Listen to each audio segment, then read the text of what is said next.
I think I thought, well, gee, it's done. Yeah, I mean, I was excited that it was over. Great, we're done with chemo. I had no idea what was ahead. Just because you're not hooked up to the IV, or just because you're not getting that radiation, doesn't mean that everything's back to normal. I think people expect when treatment is over that you're going to be fine and it's over with and you can put it out of your mind, and you can just put it in the back of your mind and it's over with, and it isn't. Maybe outwardly I was back to normal, but inwardly I'm completely different. I am really a very different person, and I look at things very differently. There is one thing common to all survivors of breast cancer. For a while, life is about learning to cope with the challenges of recovery. This program is about breast cancer survivors who are coping with these challenges actively by getting information, taking action, seeking support, and changing the way they think. It's about their expectations, their struggles, and how they are working to reclaim their lives. It's a program about women who are moving beyond cancer.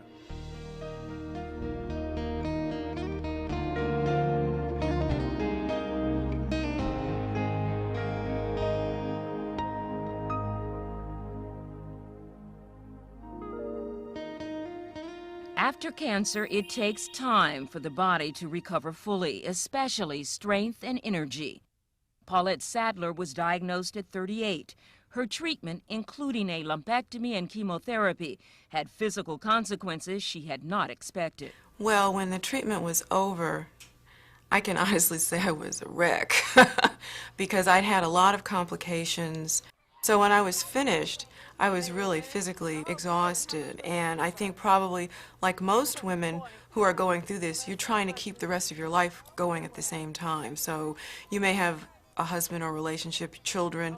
You try to at least superficially keep those things going, but it takes a lot out of you. People think, oh, your treatment's over, let's just get back in that car, do that 60-hour work week, bake those cookies, do that laundry, vacuum that rug, and that's not happening. I mean, it's really not, and I think a lot of women probably do themselves more harm than good by setting that up as an expectation that they can't possibly live up to. Like most women recovering from breast cancer, Paulette learned it helps to have a realistic set of expectations about the post-treatment period. Dr. Susan Love, a breast surgeon who's cared for thousands of recovering women, agrees. I think that one of the expectations that women have, and it's the doctor's fault in part because we give them this expectation, is that as soon as the treatment's over, they're going to feel perfectly normal. And it just isn't true. It takes a long time to get back to normal. One of my patients told me it takes as long to get back to normal as it did to get the treatment. So that means 6 months, sometimes even a year, to start feeling totally like yourself again. One thing that's really important is if you're tired, rest, take a nap. You know, don't try to be Superwoman. I think it's very important for women to learn that it's okay to ask for help. You can't do the level of activities that you did before. I was very fortunate at that time. I had someone coming in my house to help me take care of my daughter, and she did the laundry and a lot of the really heavy housework. But I had neighbors who would shop for me. My mother-in-law shopped. My husband pitched in whenever he could. So I think it's really important to mobilize your troops. And I think you should look at it that way and not look at it as a sign of weakness. Paulette's decision to acknowledge her physical limitations and get the help she needed is an example of one type of approach-oriented coping, dealing with her problem by taking direct action. Bea Kent, a widowed 72-year-old cancer survivor, grappled with her own challenges after treatment. Her treatment included a lumpectomy, radiation therapy, and tamoxifen. She suffered from lymphedema, or swelling of the arm, a common post-treatment condition. Yes, I noticed that my left arm, because it was my left side that was affected, was becoming swollen. I got on the internet, and I really wanted to find out more about this because this was something that we had not discussed when I originally had my diagnosis. And I found that there were 2 doctors in Australia who had written a 100-page book and put it on the internet. And I accessed it and printed it out. Being an active participant can be important during treatment and can be even more important once treatment is over.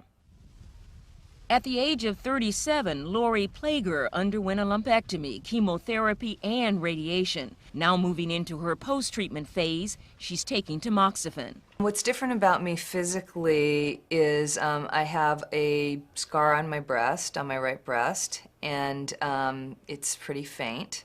And I have 3 little tiny dots, which are tattoos from the radiation. And my hair is completely different.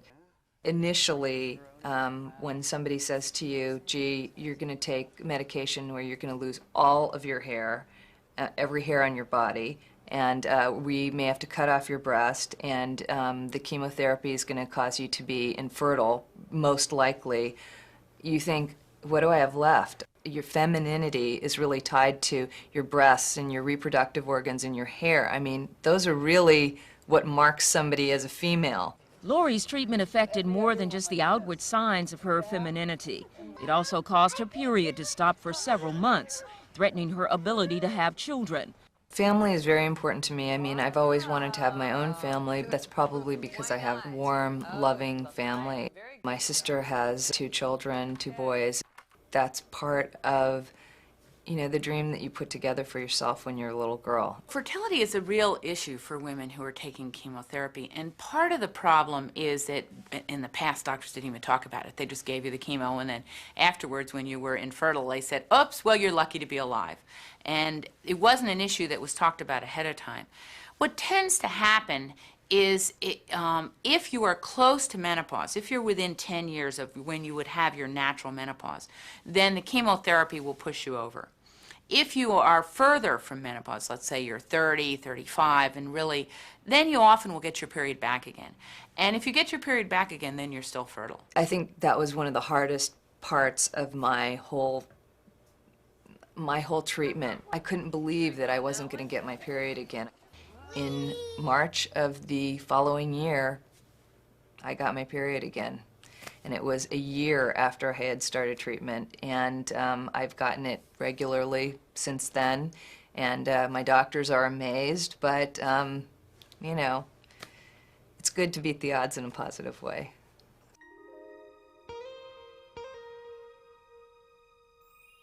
Like many survivors, 52-year-old Bonnie Levin learned that recovering emotionally from breast cancer goes hand in hand with recovering physically.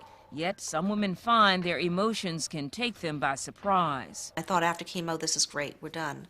And I didn't expect, I just started getting very depressed. I didn't want to get out of bed. I think I was just frightened.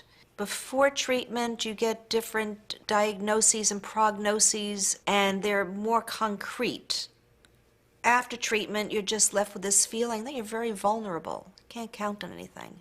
Some women may be surprised to feel anxious or depressed when they complete their treatments.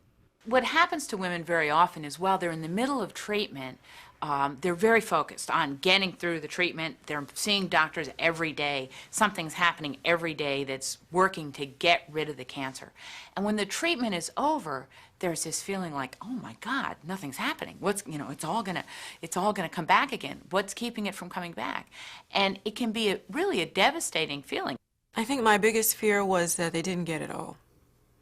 You know, you go through all of this, and especially when you're doing the radiation, and they do these treatment planning sessions with you, and you get special x-rays and special CAT scans, and they're trying to get every part of the involved field, and yet at the same time not impact your lung too severely.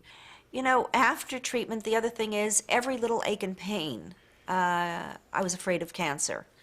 There's a heightened awareness from doctors as well as from myself to check everything and make sure, not to trust anything as if you'd not had this problem or been healthy, an ache is an ache, and you are more relaxed about examining it. That's not true anymore. It's pretty frightening in the beginning. You're not getting a lot of people asking you how you are, and they think you're done. You're done with it. And inside you want to just say, I am not done with this. I'm never going to be done with this. And the question is then, how do you pick up the pieces and move forward? Like many women, Bea found herself missing the routine and security of treatment. When I was first diagnosed, I felt it was my job to go down for radiation. I was doing a job to help myself improve. And when that was all over with was when I felt depressed. I'm a math resource teacher, and I felt that was a very important thing in my life. And so I thought about it and realized that that was something that I really had to do to give my life a meaning. With thinking about my mortality, that I felt that it was important for me to leave a mark on children, people. Sometimes coping actively involves changing your reactions to a situation rather than trying to change the situation itself. I was feeling incredibly stressed. I was taking some anti-anxiety pills. I could not sleep at night. I didn't want to do that. I wanted to learn how I myself could learn how to calm down. I did not want to rely on pills or any of that. I started getting into meditation. This was something I needed to do, and I feel my life is fuller because of it. My inner, my mental, my emotional life is fuller. Instead of running away from these feelings, actively trying to deal with them, and try, though, not to let this disease become my life. I mean, it's been a balance in trying to become comfortable and deal with it, and yet still very much have a full life that has nothing to do with cancer. It's now an extra part of who I am, but I don't want it to be all of who I am. Throughout the emotional ups and downs, support groups can be an essential part of a post-treatment coping strategy. The right support group can make a big difference. When you're first diagnosed, your family's all around and everybody's hovering and your friends, but that doesn't last very long. And there are a lot of things that you don't want to share with them, that you're afraid to share with them. Whereas when you sit with women who've been through the same thing as you at different stages, and you can share, and they can say, oh yeah, I felt that way too, and this is what I did about it, or this is what happened to me, it's so powerful and it's so strong. It can be much stronger than what your family can do for you. At this monthly support group of African American women, experiences, stories, information, and emotions are shared openly. The doctors are good, but the group, you know, when it comes to your emotions, this is where I deal with my emotions. When my emotions are being threatened, I come here and, you know, get the prayer and the strength from the other ladies in the group. So Carolyn remembers when I first came, that first meeting, I told them I didn't want to sit in no meeting with a bunch of women missing their parts. And it was, that's where my emotions were, okay? And I was like, oh no, honey, I'm in denial. You know, sure, they said this, but I am not dealing with it on this level. I mean, I was really feisty that first meeting. They laughed at me. I told them, I am not having it. I'm of the belief, if you try to look good, you feel better. So you have to do certain things for yourself to do that. Otherwise, you're going to have more bad days than good days. Empower yourself, do what you can. Otherwise, you will get depressed. And some days you're just going to get depressed. And it's okay. You know, some days I say I have these chemo moments, I forget, or, you know, I'm feeling good one moment and then I feel like going off the next. That's all because it changes your body. It just turns your body upside down, virtually. So, but the things, again, that you can take control over, do that. The time after treatment can bring changes in relationships, especially intimate relationships. The way that women deal with breast cancer, both from a femininity, sexuality, sense of yourself and your body issue, is very variable.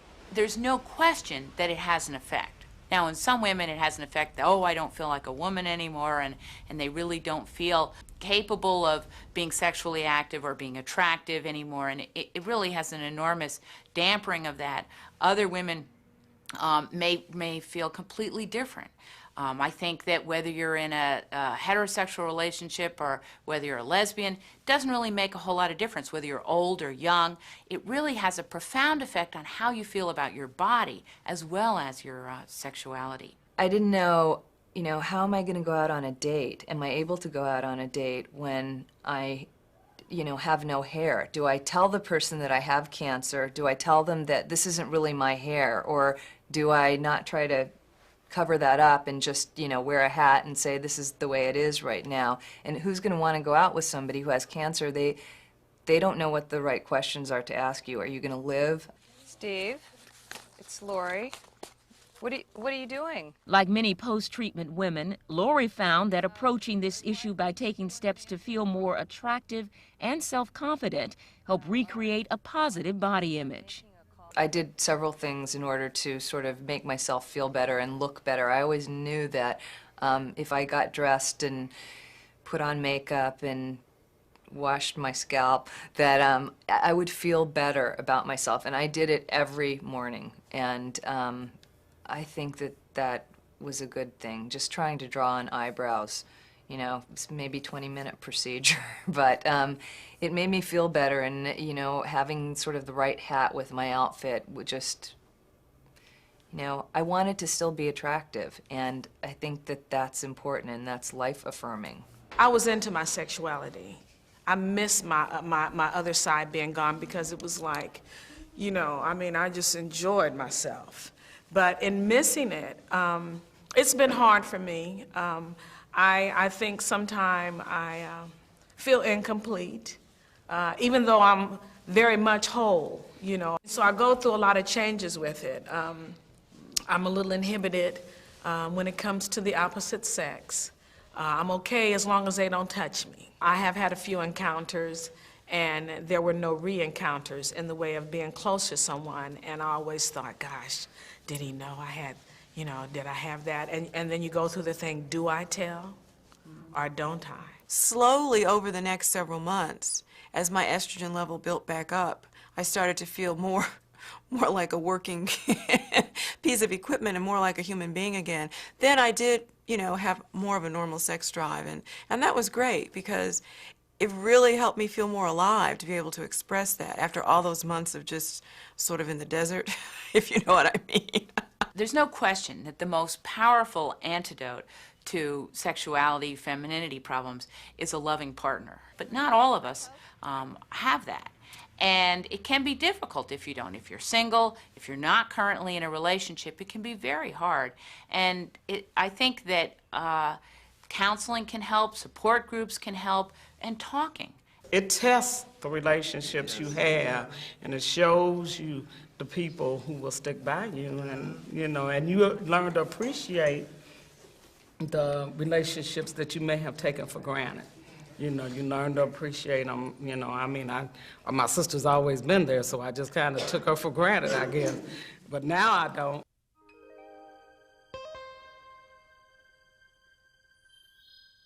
Few imagine that the experience of illness and recovery can give them a new perspective on life, and yet often that's exactly what happens. Sometimes I think we ask ourselves, why did this happen to me? Why did I have to go through this?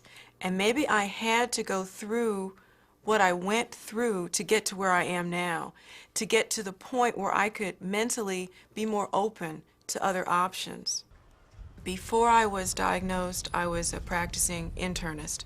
But after I went through this process and I began to see that it wasn't just the medicine that got me through, it was so many other things. So I started reading other things, and I started really getting into how did I want to use my medical knowledge. And one day I think I was just sort of driving along, and it hit me. I could study acupuncture. I think what worked for me was to get involved in other organizations. There's so many different breast cancer organizations out there. It was a positive thing for me to do, to get out there and use myself as a model, and maybe that would get people to check themselves more often, to get a mammogram more often, to think like, oh, if it could happen to her, it can happen to me. The one thing that I learned through this was die without regret. And I have a list, this is my own list of 25 things I want to do before I die. And, you know, it's great to cross things off. It really means a lot to me when I can sit down and help a child, or teach individually with a child, or teach a whole class. It means a great deal to me when I go to a school and 200 children will say, "Good morning, Mrs. Kent." I feel that that's part of my immortality.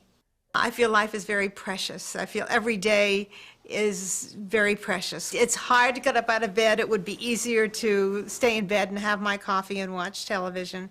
And yet it gives me a very good feeling to know that I have some place to go, to get clothes on, to put on my makeup, and do a job that is respectful, that is respected. I said to my husband weeks ago something about, gee, I feel blessed going through this. You know, it's teaching me to be more relaxed and to look to myself and get more centered and be able to deal with death. And he looked at me like, oh, are you crazy? Recovering from breast cancer can be a long and challenging journey. The prospect of a new positive perspective may seem miles away, but with patience, realistic expectations, active coping strategies, and the love and support of partners, friends, family, or other survivors, most women do rebuild their lives as they move beyond cancer. Nobody knows what they have, but the moments are so beautiful, the days are so beautiful. To be able to think about just this day and just this moment and not worry about the future. For me, I just do what I can, what I know I can, to prepare for the future, but then I don't want to miss the present anymore, and I feel like I was missing the present. So your life will come back together, but it won't be the same. And you can't expect it to be the same. And I think if you just look at it as unfolding one day at a time and trying to keep things in perspective, you'll be very satisfied. I think the most important thing really is making your mark on life. If you survive having cancer, it's an incredible gift because you get to live your life all over again. You get a second chance. And most people never have the opportunity to look at that through those eyes. And I think, you know, when you're given that chance, you got to run with it.